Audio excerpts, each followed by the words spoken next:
we've been saying from day one that Floyd Bennett Field was the wrong place to house migrants. But really what we're saying is we don't need any more migrants coming into New York, and if we continue to incentivize them to come, they will continue to come. We're getting thousands per week into our city bus stations, into Jersey, taking trains to our city. And now, yesterday, the mayor noted that he's allotting $77 million in contract with hotels to house migrant families. If we don't do something to stop this flow, it is going to continue.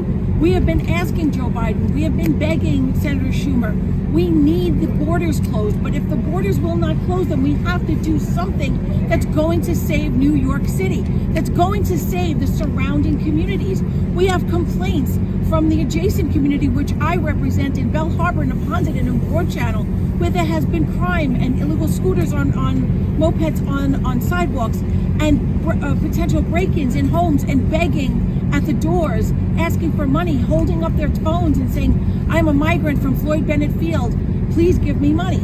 This has to stop. We can no longer go on like this. Our city cannot sustain it. Where are we coming up with the $77 million? Where's the state coming up with the money that Governor Hochul promised? I'll tell you where it's coming from. Your pockets. That's where it's coming from. It's going to come from your raise in taxes. And what's really the result? We have hotels that can no longer be utilized for any type of commerce coming in, any type of people visiting our city. Who's going to want to go into a hotel that is a split use of a migrant shelter and a hotel for people who are coming here to enjoy the sights of New York City? It's just not going to happen. It didn't happen at the Row Hotel. It's destroyed the Roosevelt Hotel and any other hotel that migrants were brought into. And it is destroying our national park. We've complained there has been dirt, there has been clothing strewn all over, there has been garbage strewn all over. And it's unfair that parks, the National Park Service, the City of New York, and their essential services have to be burdened with picking up after. It's not fair, especially when there was initially cuts to our essential services, which have since been restored, but for how long? Not just for the first round, but what will we lose in the second and third rounds of cuts? This is something that if Joe Biden doesn't want to look at it, then we as a city and a state must look at it. And Nicole Malliotakis is right.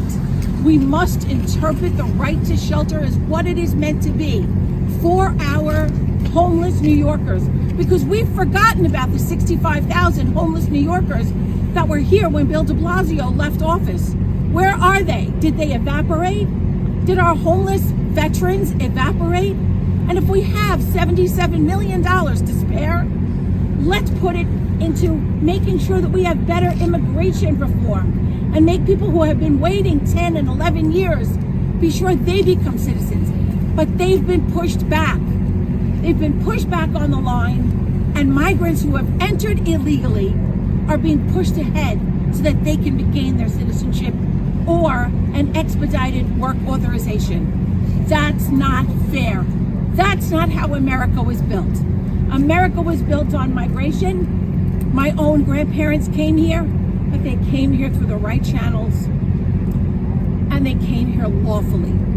Everyone who's come here came here unlawfully, and a small percentage have applied for asylum, and a very small and an even smaller percentage have applied for work authorization. Why?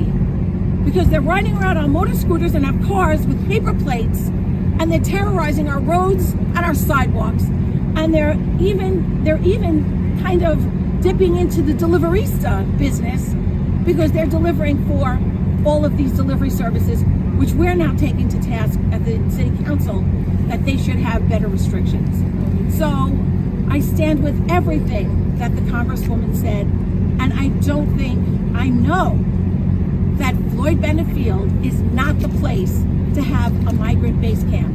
It is a national park visited by 1 million people per year. That's what it was intended for, and that's what it should be used for. I know that people may think of this as just a dilapidated runway, but it's our national park. It's our Yosemite. It's our Yellowstone. And we want it back. Thank you.